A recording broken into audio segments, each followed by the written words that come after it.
Boa tarde a todos, outra vez, não é?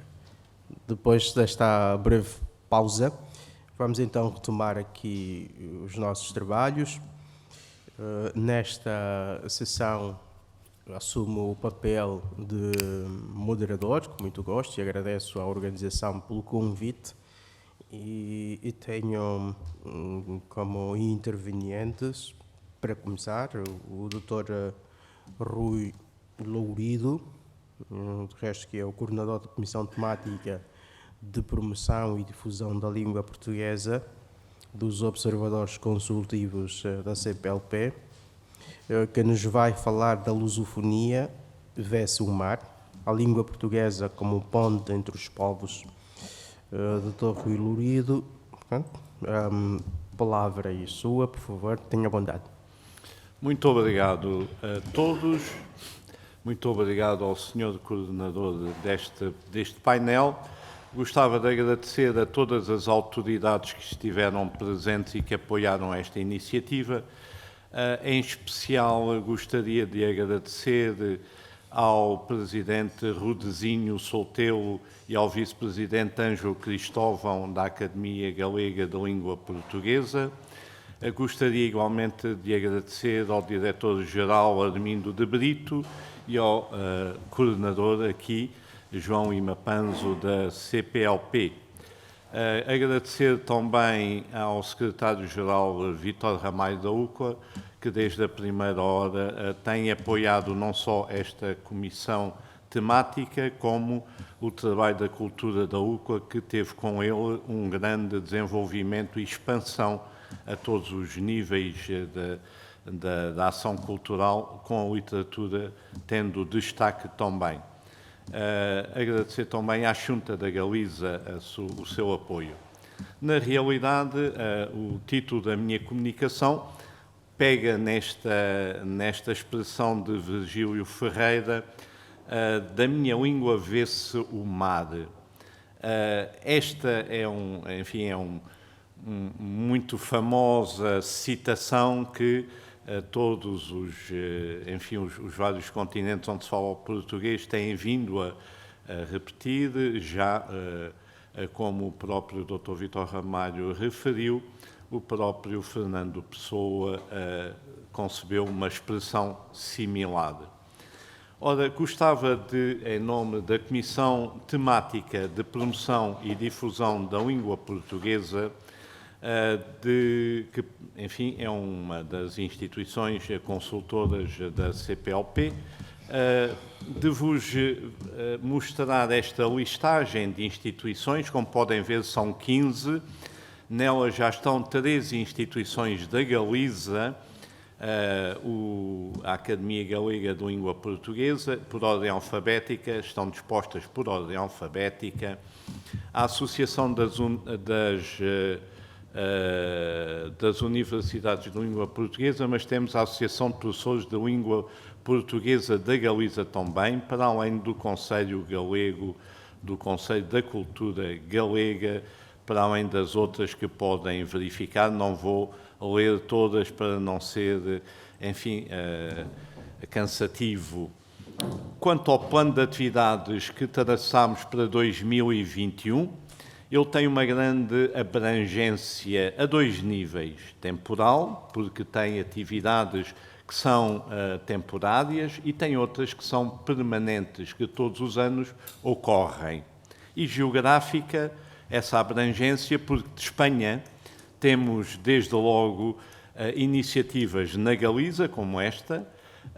Olivença também esteve presente nas nossas atividades. Brasil, Cabo Verde, Guiné-Bissau, Macau-China, Índia, Portugal e Timor fizeram e estão fazendo atividades dentro desta comissão ou no âmbito desta comissão. Mas gostava de destacar a variedade tipológica destas iniciativas, à volta de 22, que se podem agrupar nestas 10 áreas. Encontros literários, como esta conferência, projetos literários sobre a pandemia, lançamento de livros como gramáticas, concursos e prémios literários, bibliotecas digitais e físicas,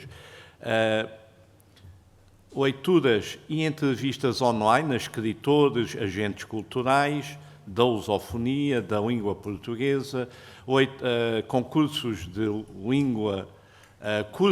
língua portuguesa, portanto, o ensinar o português, por exemplo, em Goa, em Timor, em territórios onde já não existe, enfim, uma presença administrativa forte.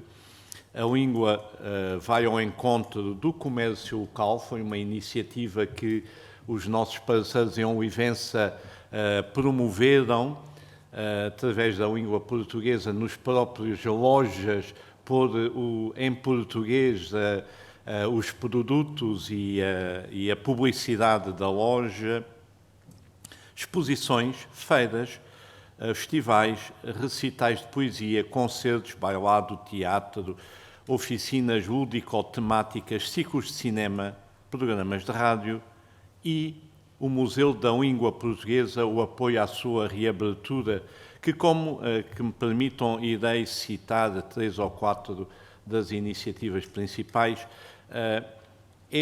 Como sabem, este Museu da Língua Portuguesa é o seu maior museu que a língua portuguesa tem, é na cidade de São Paulo, estava nesta Estação da Luz, uma antiga estação realmente de São Paulo, incendiou-se e, portanto, perdeu o seu património e foi reaberta em julho de 2021, com toda uma maior ainda, digamos, glorificação e didática da língua e abriu com novas exposições permanentes e outras temporárias, como Falares, que traz os diferentes sotaques do Brasil. Não sei se vocês sabem, no Brasil há 300 línguas e algumas delas estão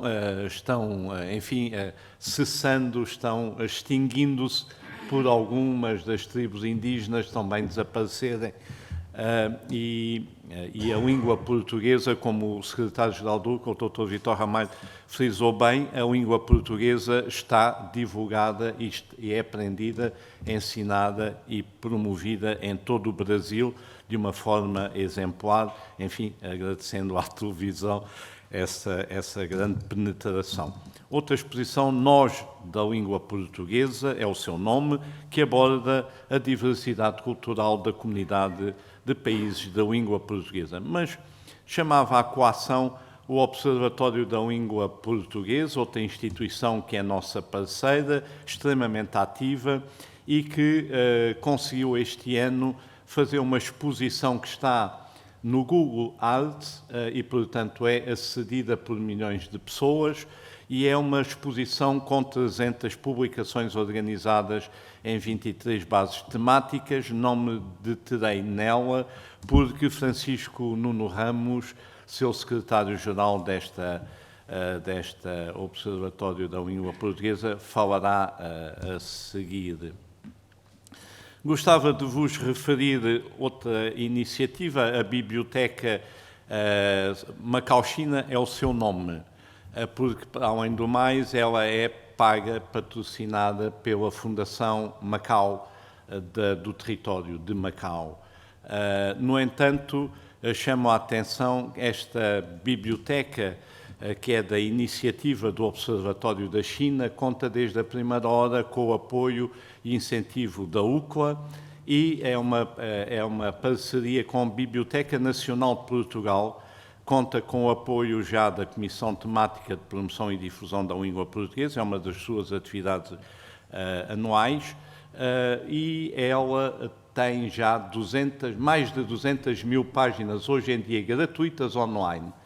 Tem a grande vantagem de ter obras completas e não são citações.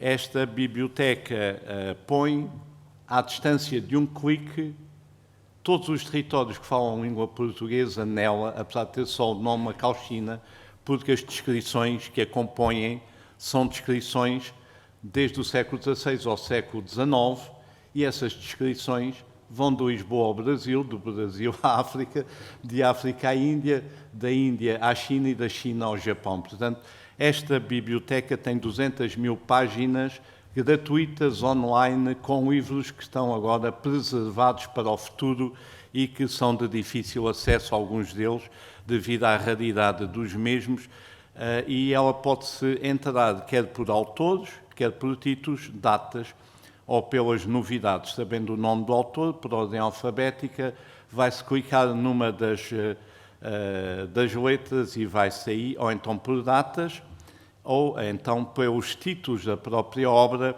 e temos essa possibilidade de aceder de múltiplas formas à mesma biblioteca. Ou então novidades, visto que esta biblioteca já não é só de... ela já vai na sua quarta fase, vai entrar na quinta, ela já inclui, além das descrições, inclui cartografia e todos os periódicos de Macau do século XVI ao século XIX. Os textos que sejam editados no século XIX, alguns foram reeditados em estudos críticos no século XX e, portanto, aqui se encontram também. Ela tem todas as valências de qualquer biblioteca, portanto, podem ver a obra na sua plenitude ou localizar um único capítulo, e tem também alguma coisa se passou por aqui, vamos ver se recuperamos, porque já íamos muito bem, íamos já aqui. Vamos regressar, ok. Não vai? Vai. Ela pode-se folhear, e folheia-se como qualquer livro, com o rato, e tem esta atratividade imagética. Pode-se entrar imediatamente no capítulo que se pretende, pode-se fazer o zoom.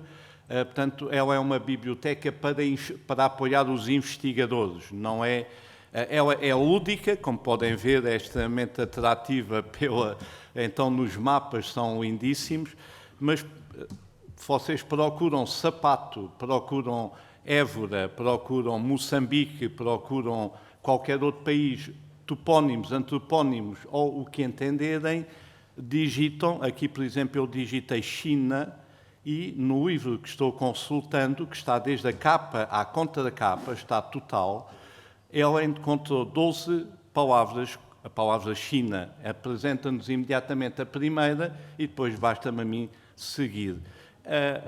Esta biblioteca é atrativa, como dizia, como veem imagens. Aqui está uma partitura, uma partitura com música e gostaria agora de passar a uma outra instituição.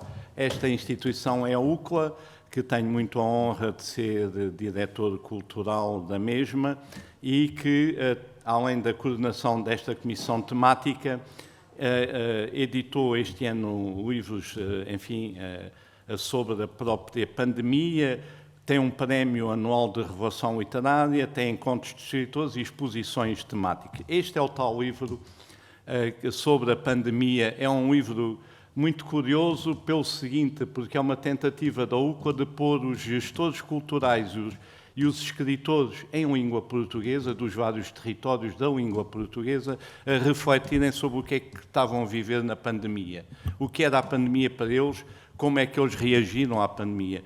Este livro tem, então, 75 autores, tem desde laureados com o Prémio Camões, do Manuel Alegre, ao Mia Couto, ao Germano de Almeida, tem jovens escritores, são 40 escritores e 35 escritoras.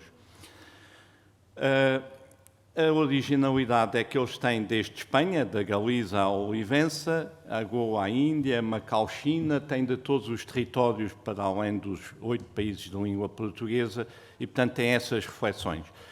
Temos uma iniciativa anual, este ano entramos na 7ª edição do Prémio Literário UCLA, que este ano se juntou à Câmara Municipal de Lisboa por reconhecer nele uma grande originalidade nas suas valências. Aqui estão as caras e as obras dos escritores que foram ganhando. A que ganhou este ano foi este Leonardo Costa de Oliveira, é um brasileiro de 36 anos e é um prémio de revelação literária. que para a preocupação do júri recebe à volta de 800 obras por ano, transformou-se no maior prémio do espaço da literatura da língua portuguesa de todo o espaço da língua portuguesa, este prémio da UCLA, e tivemos que arranjar, desde a primeira hora, um júri com toda a representatividade dos vários países. Destacava que, por exemplo, um deles é o presidente da Academia de Língua, da Academia de Letras do Brasil, Domício Proença, que acabou o seu cargo, é agora um professor reformado. Mas temos prémios, temos o Prémio Camões de Armando Almeida, por exemplo, de Angola, Hélder Simbade, de São Tomé, Inocência Mata. Enfim, não vou continuar. O que é curioso neste prémio é que, como só podem candidatar-se jovens ou idosos que nunca tenham editado, portanto, ele é de revelação de novos valores, nunca podem ter editado em literatura. Naturalmente, há arquitetos, há cientistas que editaram nas suas áreas, mas não em literatura. Portanto, aparecem-nos estas 800 obras, uma coisa impressionante. Temos de ter para além do júri, temos de ter uma equipa dirigida por um crítico literário que faz a pré-seleção, que dá 10 obras ao júri, e 10 obras, imaginam que é um trabalho imenso para professores e, enfim, pessoas famosas, têm montanhas de outras coisas para fazer nas suas universidades e nas suas áreas. Mas destacava que recebemos este ano de 21 países. 21 países nos enviaram obras de língua portuguesa, escritas em língua portuguesa. Da Ásia, Macau e China, naturalmente. Da África, todos os países de língua portuguesa. Mas da América, além do Brasil, Canadá, os Estados Unidos, o Chile. Da Europa, Alemanha, Bélgica, Espanha, França, Itália, a Polónia, Reino Unido, a Rússia. Portanto, é extraordinária esta abrangência. Estes são algumas das capas dos livros que editamos, ganharam o prémio. Outra vertente são os encontros de escritores de língua portuguesa que a UCLA organiza há 10 anos. Vai realizar o seu 10º encontro para o ano na cidade da Praia, onde temos reunido, ultimamente, fizemos 4 no Brasil e fizemos um em Angola, Luanda, e os últimos têm sido na cidade da Praia, como dizia. Levámos 6 prémios Camões, nomes, enfim, que todos vocês reconhecem, 2 falecidos hoje em dia, infelizmente, que é o grande João Ubaldo Ribeiro, Viva ao Povo Brasileiro, sua obra interessantíssima, é um homem, é um baiano falecido já, e Eduardo Lourenço, filósofo português, também faleceu. Aqui tem alguns famosíssimos escritores. Um deles é o Ministro da Cultura, neste momento, de Cabo Verde, Abrão Vicente, é o primeiro da esquerda. Mas temos uma outra vertente, que são as exposições de arte contemporânea, onde usamos a língua portuguesa como destaque. Realizamos por ordem temática de países, já organizámos sobre Angola, Brasil, China, Macau, e vamos abrir em novembro, 12 de novembro, e estará patente até fevereiro de 2022, a exposição sobre Cabo Verde, arte contemporânea de Cabo Verde, mas organizamos exposições sobre toda a lusofonia, portanto, sobre todos os países, algumas só globais, não é?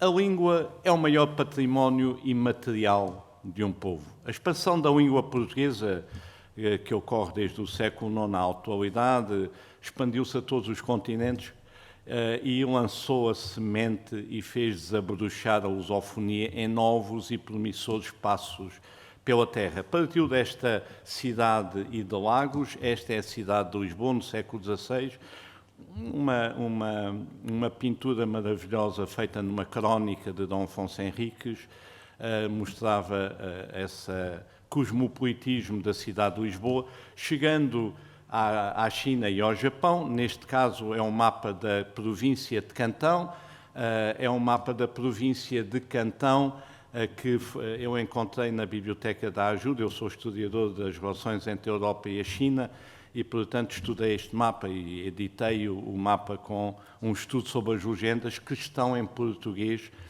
E estas legendas são interessantíssimas. Isto foi editado em 1994, já nos idos.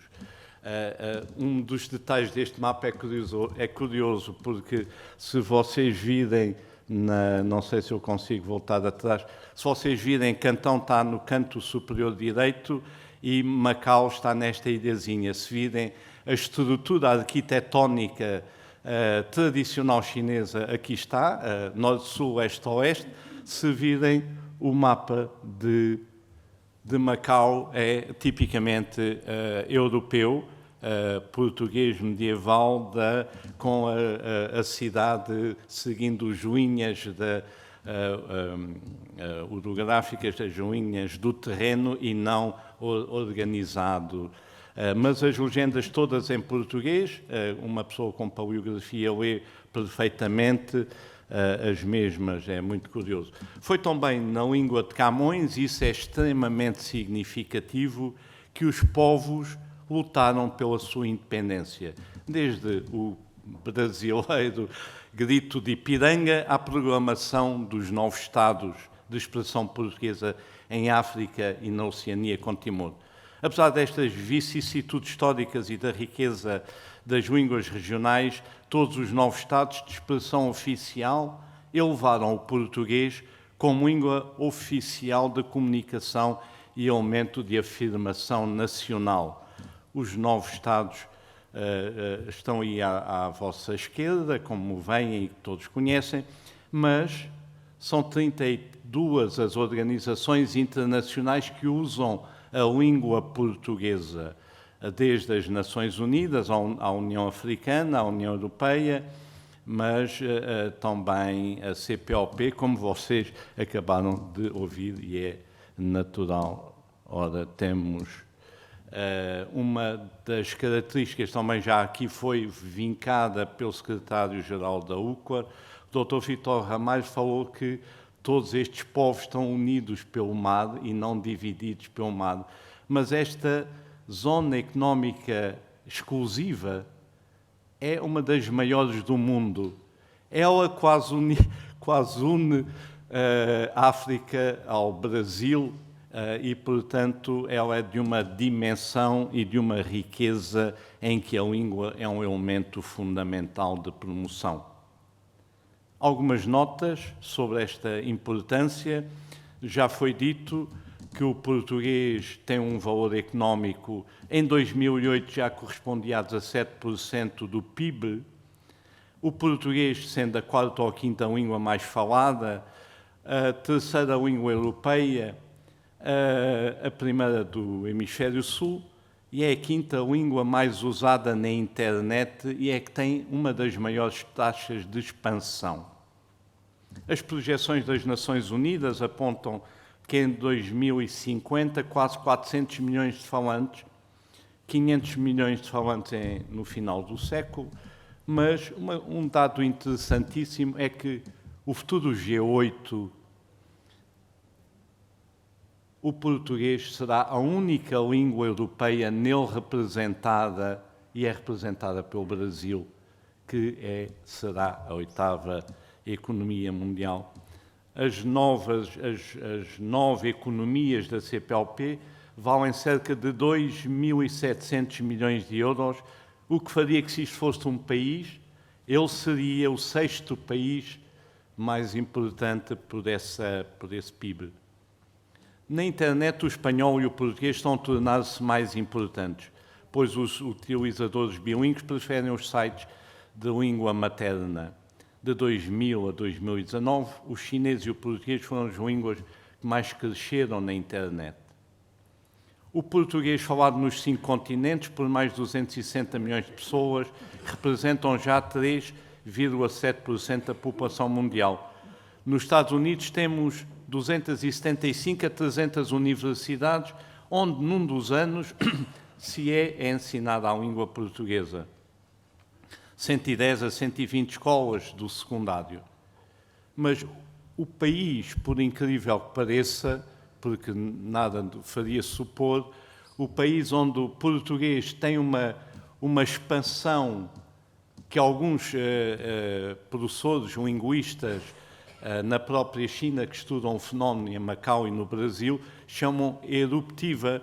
Deu-se uma erupção do português, o português cresceu exponencialmente. Em 2000, o português tinha apenas 3 universidades, hoje tem mais de 50. Oferecem licenciaturas, 40 universidades, além de ensinarem, 40 delas oferecem licenciaturas. É realmente incrível. Faz 61 anos em que o ensino do português é feito na China. Ele começou com um casal que se teve que exilar do fascismo existente no Brasil na altura, um casal acusado de ser comunista, fugiu para a China e nem eram tão pouco professores, eram pintores e artistas, e foram utilizados pela rádio chinesa, que tinha já uma universidade anexa, e essa rádio foi a primeira, essa Universidade de Comunicação, a ensinar o português, e faz então 61 anos e está expandido. 8.000 alunos no ensino da língua portuguesa, no ensino. Muitíssimo obrigado. Vamos então às notas finais.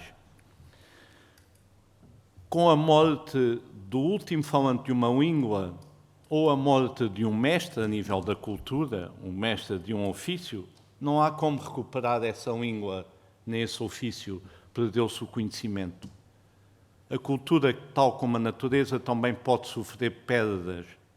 No século XX deixaram de existir 4.000 línguas, quase nenhuma das quais gravada ou escrita, o que permitiria a sua recuperação.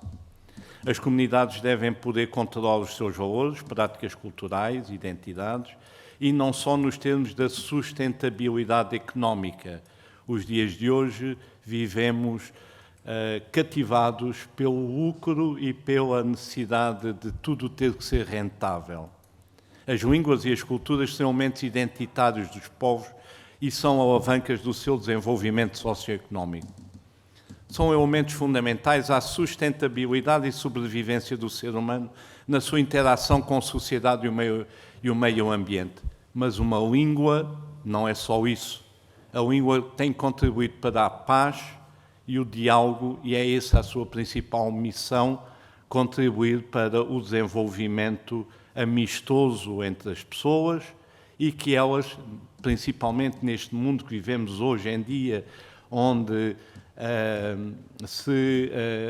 se aumentam tensões artificialmente por guerras comerciais, guerras frias, como alguns chamam, entre grandes potências, a nossa língua tem que ser um elo de comunicação e de paz entre esses continentes, e tem essa missão através da CPLP, é um instrumento fundamental, mas através da UCLA e através de cada um de nós.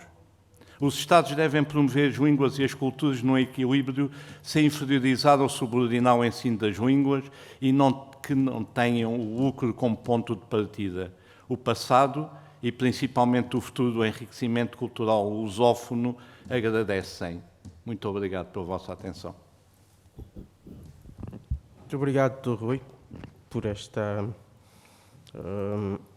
sua comunicação, que traz informações muito úteis sobre o panorama da língua portuguesa num contexto global.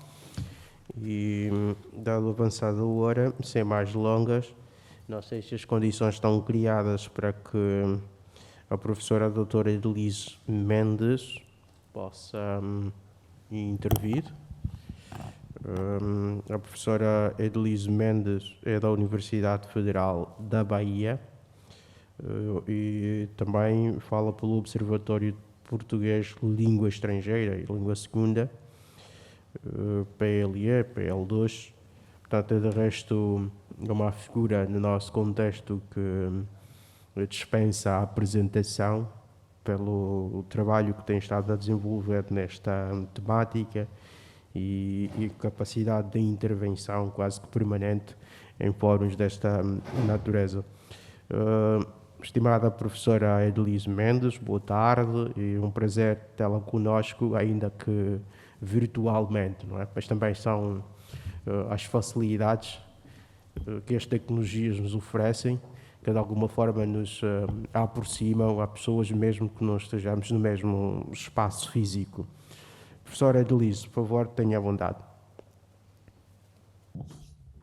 Bem, eu gostaria de conversar um pouco, dada a limitação do nosso tempo, falar a partir, sobretudo, da temática geral do evento, português, multilinguismo e ensino à distância, trazendo um pouco da minha experiência na área de ensino, de formação de professores de português como língua materna, como língua estrangeira e segunda língua, considerando os diferentes contextos de ensino, de formação de professores, contextos bastante complexos, diversos, e esses contextos nos trazem desafios exatamente dessa grande diversidade com a qual nós temos lidado. Antes de mais nada, eu queria fazer uma alegoria desse mundo virtual da internet com o mito da caixa de Pandora, ou jarro de Pandora, né? Que eu considero uma alegoria interessante para nós pensarmos a nossa relação com esse mundo virtual, com esse espaço virtual. Porque na nossa relação com esse espaço, nós temos uma grande diversidade de conteúdos e estímulos disponíveis, né? Mas são todos os bens e também todos os males do mundo, tal como a caixa de Pandora. A busca do conhecimento também nesse espaço e a partir da nossa relação com ele é movida pela curiosidade, mas nem tudo que está disponível nesse universo digital é conteúdo relevante ou apropriado à construção de uma educação linguística inclusiva, significativa e intercultural. E isso tem sido um grande desafio para nós, pesquisadores, professores da área de português, considerando o português como uma língua global, como uma língua pluricêntrica. E o mundo virtual tem sido, obviamente, um espaço de inquietação, de convivência, de aprendizado e, sobretudo, um espaço também de esperança. E é a partir daí que nós precisamos trabalhar. Nós, professores, professoras, gestores, criadores de políticas linguísticas, pesquisadores que pensam o português em sua presença no século XXI, especialmente nesse espaço digital. Então, para que o nosso trabalho de ensinar e aprender português nesse ambiente seja movido pela curiosidade criativa, pela aprendizagem significativa, é necessário, de fato, que mudemos o nosso modo de ser e estar nesse novo mundo, ou de nos relacionar com esse novo mundo. E todos os professores e professoras que aqui estão nos assistindo sabem que nós temos que, a todo momento, redimensionar a sala de aula. Que sala de aula é essa? Não mais apenas física, não mais apenas circunscrita a um espaço reduzido, no qual interagem professor, professora e alunos, né? Essa sala virtual que se alargou e que é possível, como hoje eu tenho alunos que têm aula e que estão em diferentes partes do mundo, que estão em diferentes cidades, que assistem aula a partir de diferentes fusos horários e que, por isso mesmo, trazem suas experiências de mundo, as suas vivências de uma maneira muito viva, muito concreta. Também precisamos repensar os papéis dos sujeitos que estão em interação. Não mais aquelas posições rígidas, fixas, o professor que ensina, os alunos que aprendem. Aliás, é uma constatação, e tem sido, nesses tempos de pandemia, a partir do qual o ensino à distância, o ensino remoto, online, se intensificou, a alternância de papéis, né? Alunos que ensinam professores a lidar com a tecnologia, por exemplo, né? E outras formas de ensino e aprendizagem. Valorizar, mais do que tudo, nós precisamos as práticas de linguagem em língua portuguesa.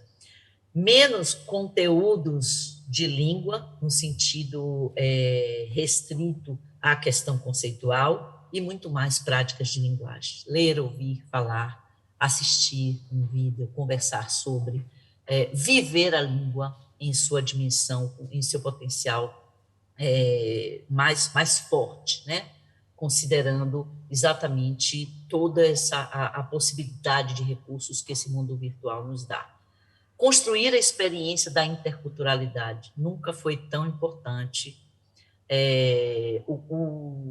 O colega Rui Laurido acabou de falar sobre a necessidade de construir um diálogo, a língua portuguesa como um meio de se construir a paz, o diálogo, né? Então, a necessidade de que a língua portuguesa seja uma língua de mediação intercultural. E nesses espaços virtuais que nós saibamos construir esse diálogo intercultural, e trabalhando exatamente com a possibilidade de que diferenças se tornem identidades em diálogo. E ensinar o português como língua pluricêntrica, que tem sido um dos nossos grandes desafios, pensar, compreender o português como língua pluricêntrica, no sentido de que incorpora, abarca em seu sistema diferentes normas, diferentes variedades da língua, num sistema nem sempre, vamos dizer, equilibrado, uma vez que nós temos normas centrais e normas relativamente periféricas e que até bem pouco tempo não participavam da gestão dessa língua. Então, tratando um pouco desse quem é quem na educação online, na educação à distância, é importante nós pensarmos na multiplicidade de papéis como meio, né, de comprometer e incluir os participantes no processo de ensinar e aprender português, em todas as etapas do nosso trabalho docente e também do trabalho daquelas pessoas que produzem, constroem políticas linguísticas educativas, né? Então, seja na realização e condução das atividades e tarefas, nas práticas avaliativas, na pesquisa e proposição de recursos digitais para a melhoria dessas mesmas práticas, na seleção de conteúdos e materiais já disponíveis no espaço digital, nas tomadas de decisão sobre os procedimentos mais adequados para o público-alvo. Então, essa participação de diferentes agentes, de diferentes atores, né, na educação à distância, na educação online, é extremamente importante, porque já não estamos mais no espaço restrito de uma escola, de uma sala de aula, mas estamos, sim, num grande caldeirão atravessado por uma complexidade muito grande e que tem, direto ou indiretamente, a participação de diferentes atores que precisam ser valorizados. E, retomando um pouco o que o colega Rui falou em diferentes pontos, a gente, na educação online, na educação à distância, precisamos promover o acolhimento, né? Promover o acolhimento porque, vejam, eu não estou falando dos espaços privilegiados do Brasil, nem estou falando dos espaços privilegiados da Europa, pura e simplesmente. Eu estou falando em todos os espaços onde a língua portuguesa é ensinada e aprendida. E essa diversidade e as diferenças são muito grandes.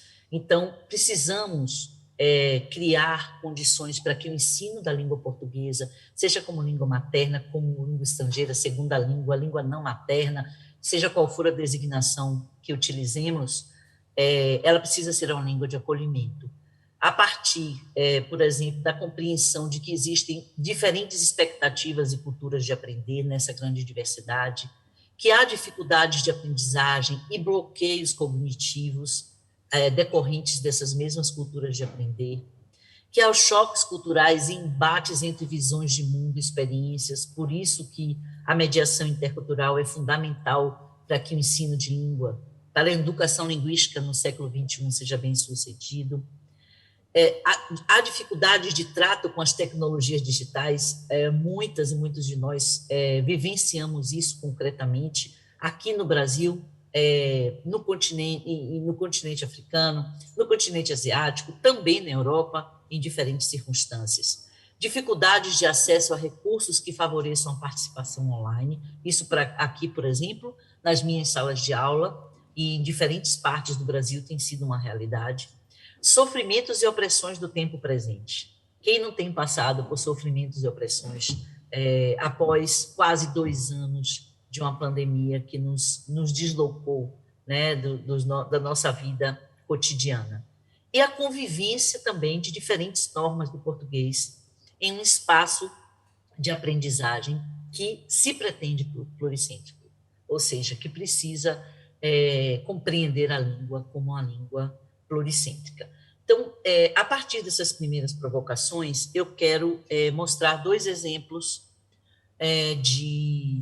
de projetos, um já bastante consolidado e um em andamento, que integram a dimensão, né, do espaço digital, do mundo digital, integram e valorizam esse espaço digital como recurso fundamental para que possamos promover, avançar com o ensino da língua portuguesa, mas numa chave diferente, considerando aspectos diferentes, aspectos mais contextualizados às necessidades do nosso tempo. Então, o primeiro deles, acho que a maior parte de vocês já conhece, que é o Portal do Professor de Português de Língua Estrangeira.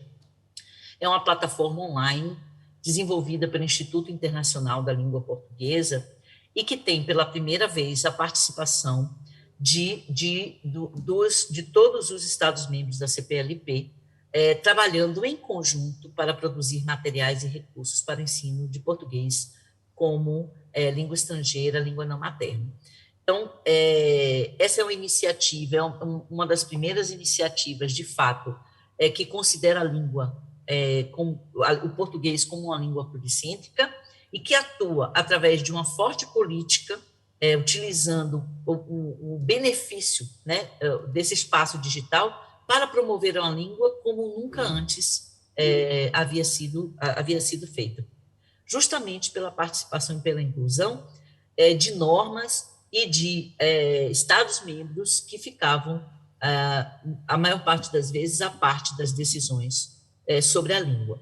Então, o portal disponibiliza unidades didáticas para o ensino de português e já temos disponíveis unidades didáticas de Angola, do Brasil, de Cabo Verde, Moçambique, Portugal e Timor-Leste, e proximamente teremos, já até o final desse ano, o início do próximo, 2022, unidades da Guiné-Bissau, em seguida, logo de São Tomé e Príncipe, e futuramente da Guiné Equatorial, para integrar todos os Estados-membros. Também no portal há unidades didáticas produzidas para grupos específicos, como língua de herança, né, o português para crianças e jovens, para falantes de chinês, para falantes de espanhol, como língua de acolhimento e, proximamente, também português para surdos e para falantes de galego, que é uma pretensão já antiga nossa, em conversação com a própria Academia Galega da Língua Portuguesa. Nós temos atualmente 619 unidades didáticas, isso representa em torno de 1.238 horas de aula, considerando-se que cada unidade didática é produzida para o tempo pedagógico de 2 horas. Então, essas unidades didáticas são totalmente gratuitas e o acesso ao portal também totalmente gratuito. Então, vocês imaginem o impacto que a criação desse portal conseguiu, né, a partir de sua criação. Nós temos também roteiros didáticos disponíveis, são 154 roteiros. O que são esses roteiros? São percursos pedagógicos sugeridos pelo portal para que um professor, por exemplo, que queira dar um curso específico sobre determinada temática, ele possa escolher já um roteiro pronto. Esse roteiro tem roteiros organizados por países, por temas, para grupos específicos e também por expectativas de aprendizagem. Como vocês podem ver ao visitar o portal, eu não tenho muito tempo para mostrar agora, mas é fácil. O portal é extremamente acessível do ponto de vista da navegabilidade. E eu trago também algumas estatísticas de acesso. Desde o lançamento oficial do projeto, que foi em outubro de 2013, na segunda conferência em Lisboa, sobre o futuro da língua portuguesa, todos aqui se lembram da conferência, até setembro, até meados de setembro agora de 2021, nós temos 14.383 utilizadores registrados. Significam quase 15 mil professores em todo o mundo, que acessam o portal e, a partir desse acesso, trabalham com essas unidades, baixam unidades, carregam unidades e fazem do portal um instrumento frequente do seu trabalho. O portal também já foi acedido a partir de 186 países e temos quase 1 milhão de visitantes no portal, registrado até o meado de setembro. Esses dados também são muito interessantes. Os países com maior número de acessos nos últimos 12 meses. Em primeiro lugar, o Brasil, depois Portugal, e nós temos aqui vários países da Europa, especialmente, também dos Estados Unidos, mas a Europa, os países da Europa estão aqui presentes, e vejam que a Espanha está em quinto lugar como número de acessos nos últimos 12 meses. Esses dados são muito interessantes. Em relação aos países da CPLP, eu gostaria de chamar a atenção para o quarto lugar, Timor-Leste. Quando nós não tínhamos unidades do Timor-Leste no portal, quase que o país não aparecia nas estatísticas. Depois que o país teve a oportunidade, o seu grupo de professores de português teve a oportunidade de elaborar unidades didáticas para o portal, eles são um dos países que mais acedem ao portal e que mais fazem uso das unidades didáticas por ele elaboradas para ensinar português nas escolas de Timor-Leste. Esse é um dado muito interessante, porque se vocês forem olhar as unidades didáticas de Timor-Leste, vocês verão a primeira vez que professores de português elaboram materiais a partir da própria realidade timorense, a partir dos textos materiais, literatura, programas de TV, de rádio de Timor-Leste. Mais adiante, eu vou retomar algumas questões em relação a esses dados. Aqui é só para vocês verem um modelo de uma unidade didática. Todas as unidades didáticas, elas são iguais do ponto de vista de sua estrutura, obviamente. Ela tem seções, e essas unidades didáticas, elas são enriquecidas, como se chama hoje, no ambiente digital. Em que sentido? Ela pode ser trabalhada online, porque ela tem os links para os vídeos, para os aplicativos, para os podcasts, enfim, para o material que é utilizado. Mas, caso em algum contexto não seja possível que elas sejam trabalhadas online, elas podem também ser baixadas em PDF para serem trabalhadas com os alunos em diferentes situações, como nós temos tido. Aqui um exemplo de uma unidade de Moçambique, chamada Moçambicanismos, e aqui uma outra unidade de Timor-Leste, chamada O Valor do Tais. Então, por essa unidade, vocês podem imaginar como a relação língua-cultura é extremamente importante na constituição dos materiais do portal.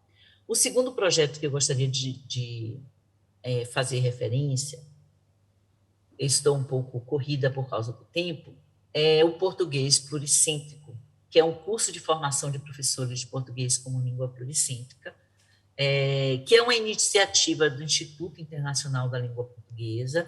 Mais uma vez, eu quero reforçar o papel do IUP como instituição de promoção, difusão e projeção do português, de fato, para toda a comunidade lusófona, né? Em parceria com o Observatório de Português Língua Estrangeira Segunda Língua. Esse observatório foi constituído em 2019, e ele é integrado por mais de 60 pesquisadores e pesquisadoras de diferentes partes do mundo lusófono que atuam especificamente na área de ensino de português como língua estrangeira, segunda língua, considerando essas designações como um grande guarda-chuva. A plataforma do Observatório está entrando no ar agora até final de outubro, e vocês serão convidados e convidadas a aceder à plataforma e já a este curso conhecer todas as atividades que nós temos em desenvolvimento. E nós temos o apoio da Divisão de Temas Educacionais e Língua Portuguesa, da DELP, do Ministério das Relações Exteriores do Brasil.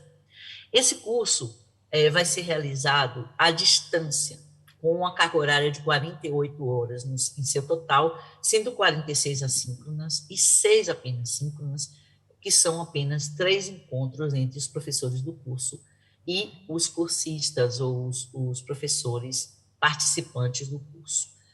Por que um curso à distância e não um curso em tempo real, mesmo que online, ou um curso presencial? Primeiro, por causa dos custos. Segundo, porque nós não queremos atingir aqueles professores e professoras que já têm oportunidade de formação. Queremos atingir exatamente professores e professoras que estão em diferentes partes do mundo e que não têm acesso a discussões atuais sobre o ensino da língua, sobre o que significa ensinar português numa perspectiva policêntrica, o que significa pensar a diversidade a partir do seu ponto de atuação, né? Do seu contexto de atuação, fazendo exatamente uma ponte relacionando o local com o global, né? O aqui e agora, mas pensando nos problemas do nosso tempo. O público-alvo são professores de português como língua estrangeira, segunda língua, especialmente os professores que atuam em contextos multilingües, né, e multiculturais, que tem sido um grande desafio para esses professores. O período desse curso, o lançamento do edital de convocação de inscrições, porque esse curso é totalmente gratuito, é importante que se diga, será outubro, até final de outubro de 2021, e o início do curso será em novembro de 2021, porque, como é um curso à distância, ele terá um período para que seja desenvolvido, né, no tempo de cada professor, de cada professora, a partir dos seus recursos, das suas possibilidades de interação com a tecnologia. Então, o objetivo geral desse curso é promover a formação de professores de português como língua policêntrica a partir de discussões e abordagens teóricas e pedagógicas contemporâneas para o ensino de língua estrangeira segunda língua, considerando a grande diversidade da comunidade dos países de língua portuguesa como ativo para a promoção da língua. A grande diversidade como ativo. É isso que a gente precisa pensar, e não a diversidade como algo que traz algum tipo de prejuízo, mas ao contrário, como ativo, né? Qual o perfil dos professores do curso? Não o público-alvo, mas os professores ministrantes do curso.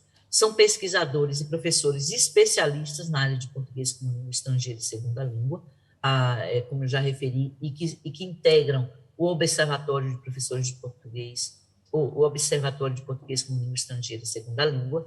Como eu já disse, o observatório tem um caráter muito voltado para a pesquisa e para a produção de conhecimento na área, e todos são mestres e doutores, a maior parte deles doutores, temos poucos mestres atuando.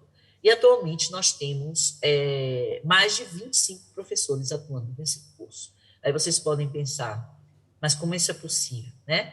Então, justamente o grande desafio já foi começar a trabalhar o português policêntrico na própria constituição do curso.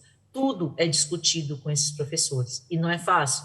Não é fácil, às vezes, chegarmos a um ponto comum, mas tem sido uma experiência desafiadora.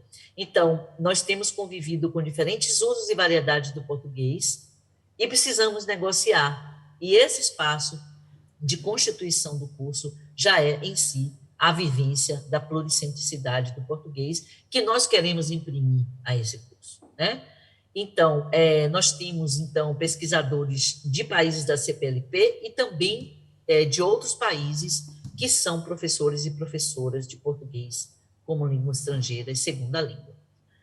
O curso tem a estrutura, como eu já disse, tem 48 horas, ele está organizado em 3 módulos, cada um desses módulos com 6 minicursos.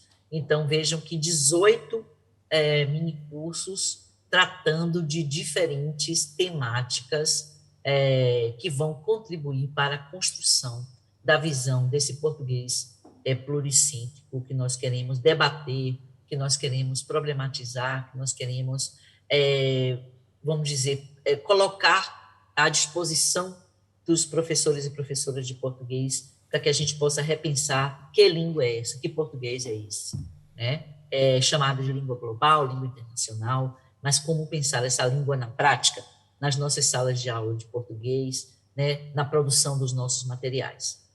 Então, a partir dessa estrutura, nós podemos ver também aqui diferentes temáticas que estão sendo construídas e que serão abordadas, as próprias tecnologias digitais para ensino de português língua pluricêntrica, a visão sobre o português no mundo, dados sobre sua distribuição e número de falantes, potencial econômico, língua de ciência e de inovação criativa e tecnológica, avaliação em português língua pluricêntrica, quais são as práticas e modos de análise e correção, eixos de ensino de português língua pluricêntrica, leitura, produção de textos, oralidade, análise linguística, relações entre língua, cultura e identidade no ensino de português língua pluricêntrica, as competências do professor para atuar nessa perspectiva, a literatura no ensino de português como língua pluricêntrica, planejamento de cursos, desenvolvimento de materiais, a diversidade linguística dos países de língua portuguesa,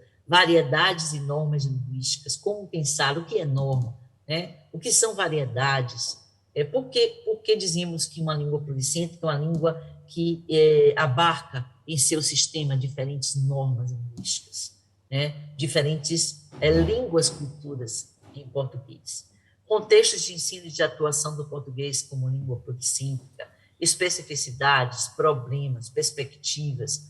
Então, vejam que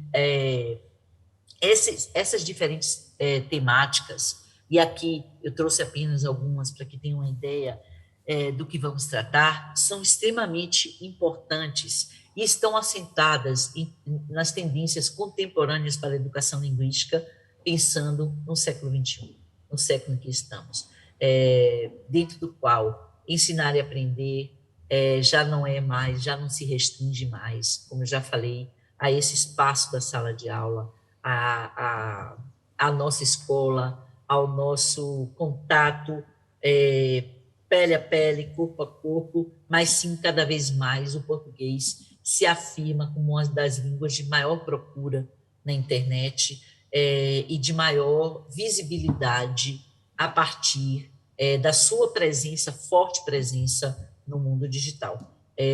O professor Rui acabou de falar, a tocar um pouco nesse aspecto da presença do português na internet.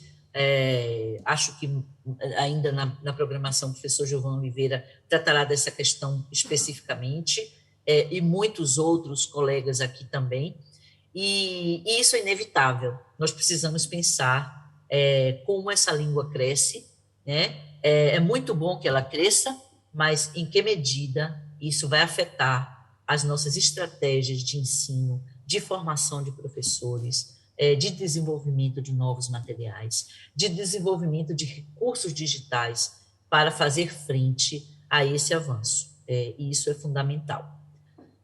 Portanto, já finalizando, já caminhando para a finalização da minha fala, eu queria destacar esse ambiente digital como espaço privilegiado de valorização da diversidade, portanto, né?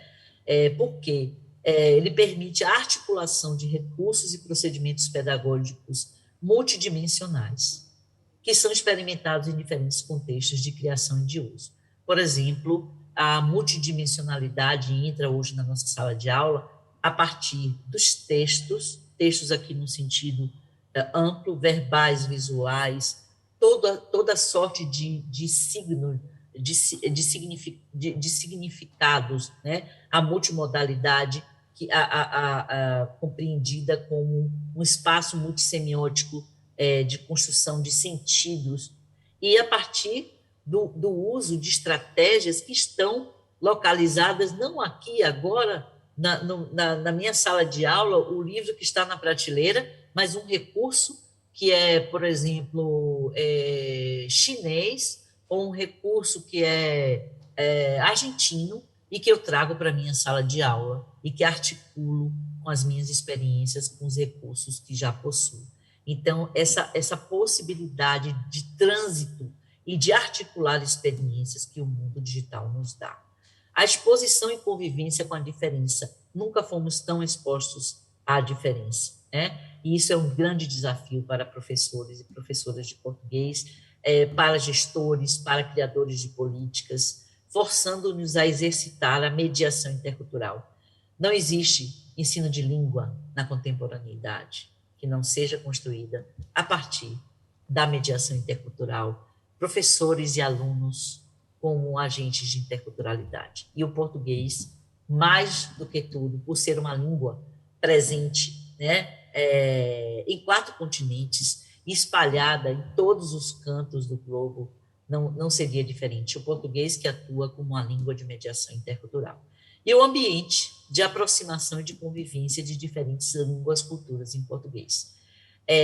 A pluricentricidade começa a se tornar uma realidade, seja nos discursos dos gestores, dos nossos governantes, que adotaram essa ideia, essa premissa, como fundamental para as ações futuras de promoção da língua portuguesa, mas ela só foi possível concretizar a ideia de pluricentricidade de nossa língua com o apoio do ambiente digital, né?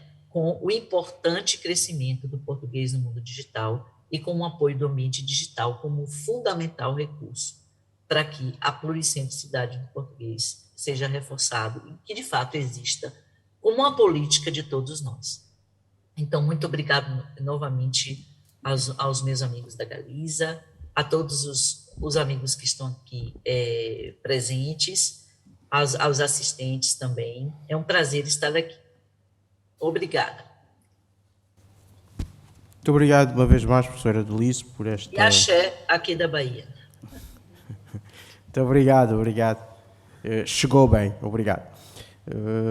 Depois dessa explanação, que nos leva a uma grande reflexão sobre o papel do ILP e o trabalho que o Observatório PLE e PL2 têm desenvolvido em conjunto numa parceria em termos de formação de professores e de produção de recursos didáticos, de aulas que têm servido os professores em vários cantos do mundo. Há aqui uma questão que precisa de ser respondida. Lusofonia e língua portuguesa, que é futuro? Talvez encontremos pistas de respostas para o futuro da lusofonia e da nossa língua na intervenção do professor Francisco Nuno Ramos, do Observatório da Língua Portuguesa, a quem de imediato passo a palavra e desejo as boas-vindas nesta conferência. Muito obrigado, professor. Muito obrigado, Dr. Imapanzo. É com muito gosto que eu participo nesta conferência e começo por dar os parabéns aos organizadores, porque, de facto, numa palavra, tenho aprendido muito. Queria cumprimentar, na pessoa do meu amigo Ângelo Cristóvão, todos os oradores da Galiza, com quem aprendi muito e que gostei muito de ouvir. E se a minha intervenção se chama Que Futuro da Língua Portuguesa, pois já temos um local onde o futuro já está a ser presente, que é a Galiza. Na pessoa do doutor e meu amigo João Imapanzo, gostaria de saudar todos os oradores da CPLP e da pessoa da professora Edelise Mendes, os professores universitários. E na pessoa do doutor e meu amigo Rui Lourido, gostaria de saudar os participantes da UCLA. Bom, eu gostaria de poder compartilhar o meu ecrã e, bom, quando me pediram o título para esta reflexão que vou fazer convosco, eu lembrei-me de facto de falar em lusofonia e língua portuguesa. A lusofonia transcende a língua. A lusofonia é cultura e é, sobretudo, um modo de estar que tem por trás 500 anos de convivência. Olha, de facto, eu peço desculpa, de facto a língua portuguesa tem crescido, mas foi sobretudo nos anos 90 que ela não está a andar, porque que ela começou a crescer muito mais. De facto, é uma língua que vem crescendo desde o século XV, mas reparem, o português, estamos em 1935, agora 1992, e passou para 2015 para 200 mil falantes. E tudo começou quando o Atlântico e o Índico deram as mãos. Eu gosto muito, isto é um coche do Museu dos Coches e que representa o Índico e o Atlântico a dar as mãos. E o Índico e o Atlântico deram as mãos quando do Atlântico Bartolomeu Dias passou para o Índico. Mas reparem que os chineses tinham chegado em 1443 ali a Quilua, por uma diferença de muito pouco. E eu pergunto, e se tivessem sido os chineses a vir do Índico para o Atlântico? Por causa desta expansão da Europa, de facto as línguas cresceram. Cresceu o espanhol, o inglês e o português. E reparem que, de facto, se a população, por exemplo, do Reino Unido é de 66 milhões, eles são de 335 milhões. Falamos em língua materna. Também estes países... isto quando mete vídeo...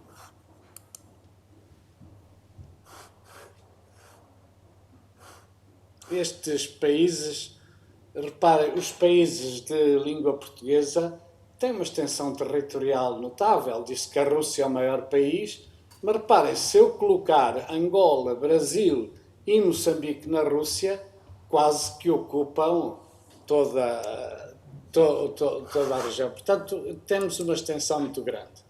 Mas não é só a extensão, é a economia. A economia, os países da CPLP, juntos, seriam a 10ª maior economia mundial. Acima da economia lusófona está os Estados Unidos, a China, Japão, Alemanha, Reino Unido, Índia, França, Itália e Canadá. O produto interno bruto destes países daria uma riqueza de 8,5 bilhões de euros. Repare-se, o PIB está referido em 1.000 milhões de dólares, e queria chamar a atenção que, de facto, a CPLP é decisivo para a promoção da língua portuguesa, mas a proximidade cultural dos países é definida, repare-se, por uma antiga relação colonial, primeiro, e depois um bloco económico regional comum ou uma moeda comum. Eu chamo a atenção para isto porque irei chamar a atenção para a importância dos blocos regionais para a promoção de cada um dos países da CPLP.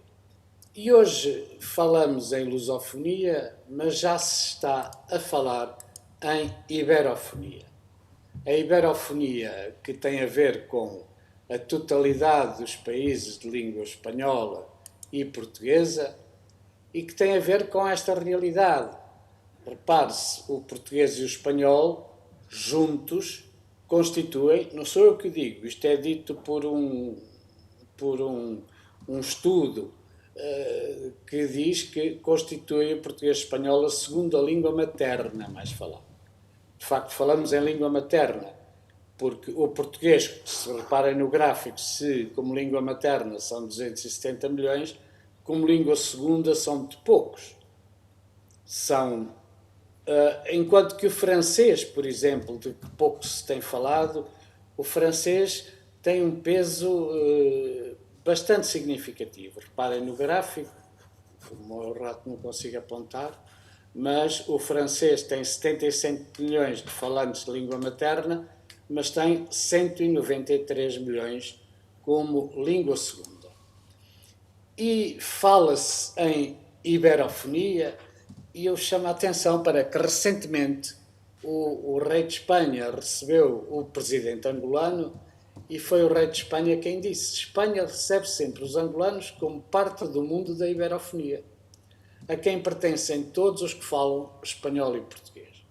De facto, este conceito da iberofonia é decisivo, porque se o espanhol é a primeira língua com falantes de língua materna e é uma língua que de facto progride muito o seu ensino, ensina-se muito espanhol cada vez mais, mas de facto o espanhol está confinado à América e a francofonia permite uma expansão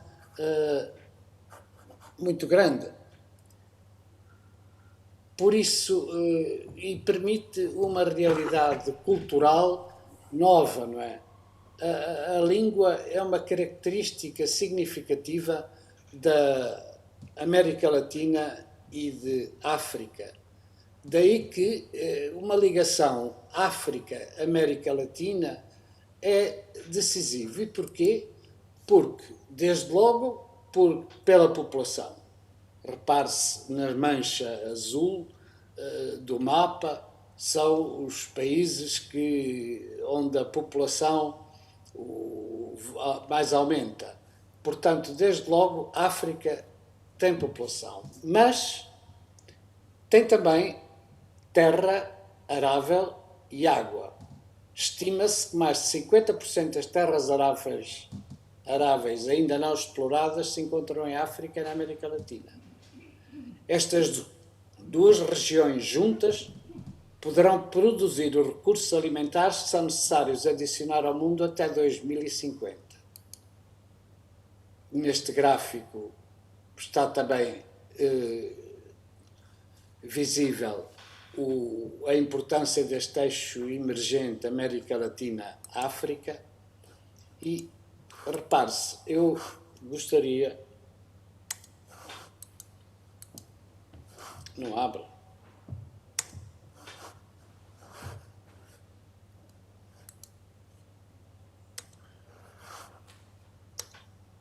Vou permitir-me, perdoem-me.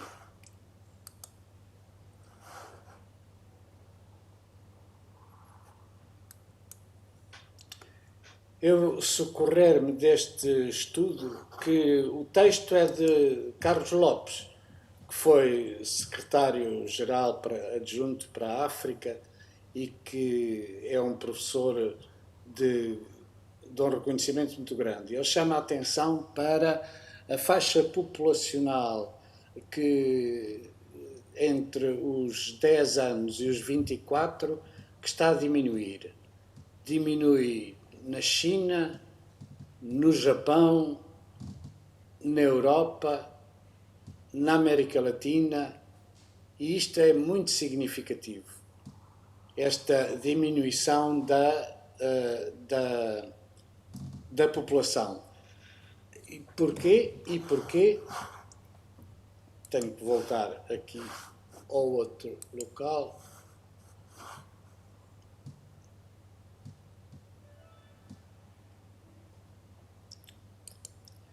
E porquê? Porque, de facto, a média de idades da população em África é muito mais baixa. Reparem-se este gráfico das populações da CPLP, enquanto Portugal e o Brasil em 2100 terão uma média de idade de 51 anos, quase 56, 52. Angola, em 2100, terá uma média de idade de 29 anos.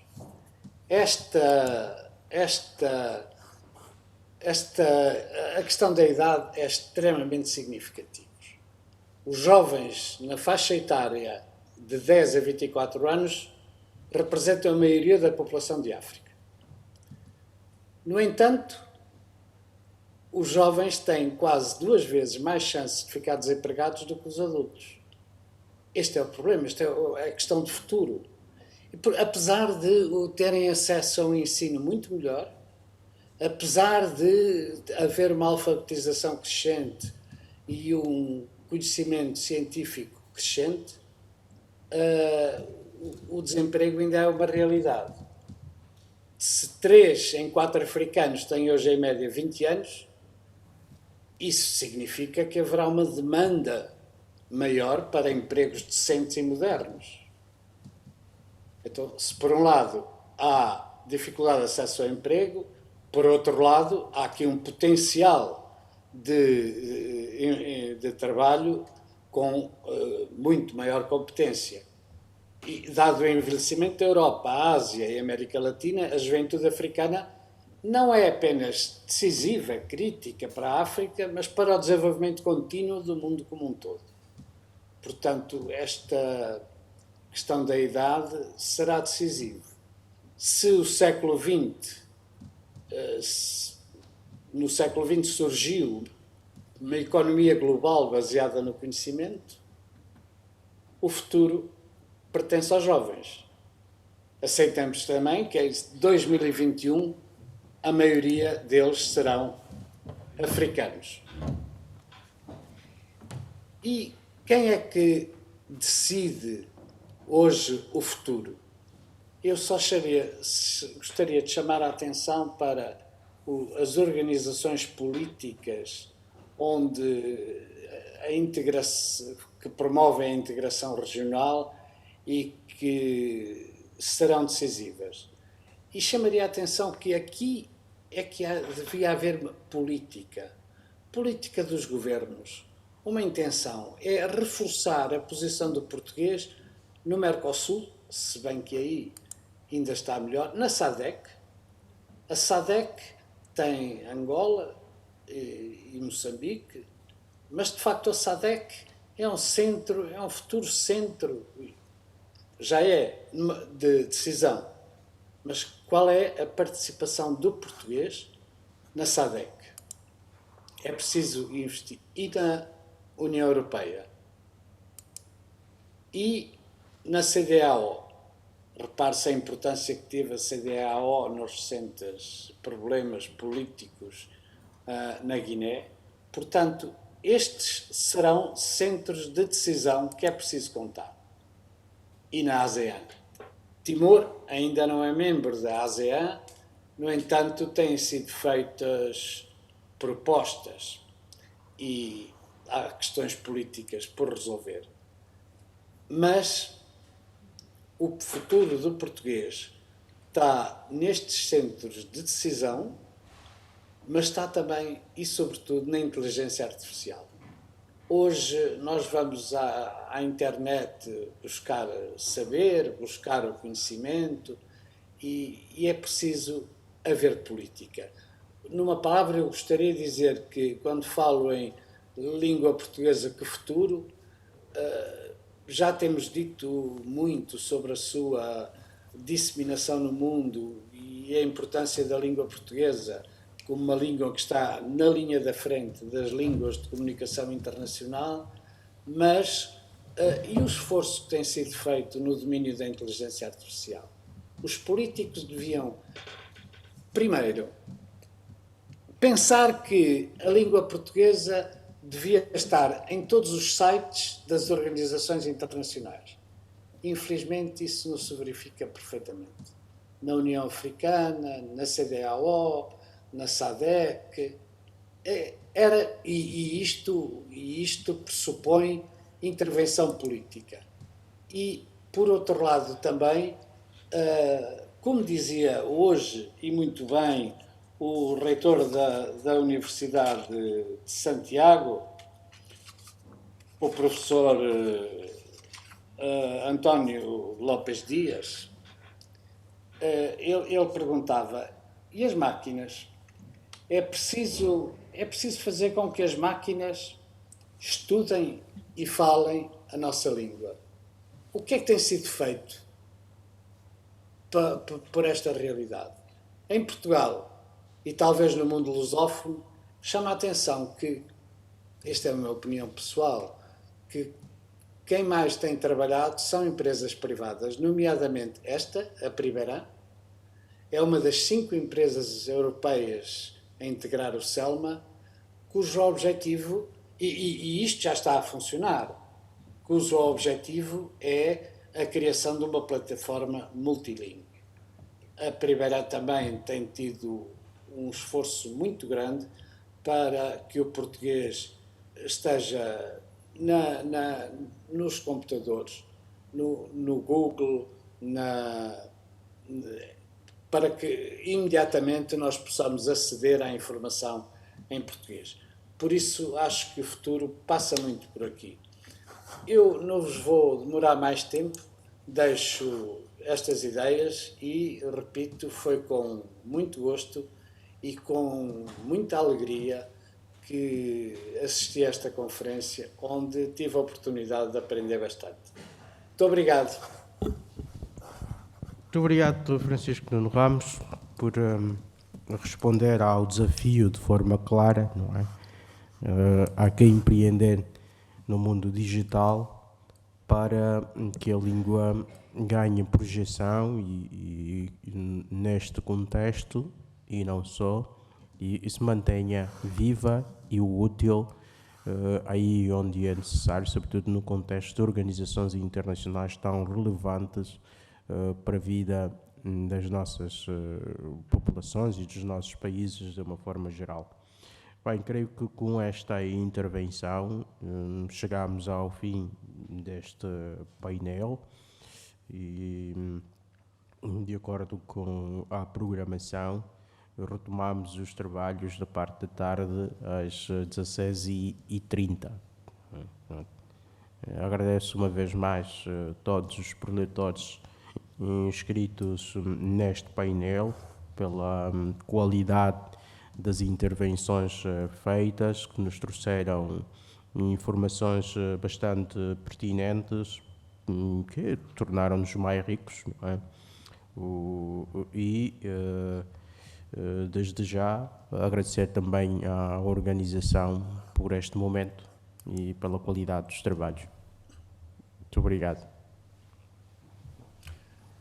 Muito obrigado, eu é que agradeço e parabéns.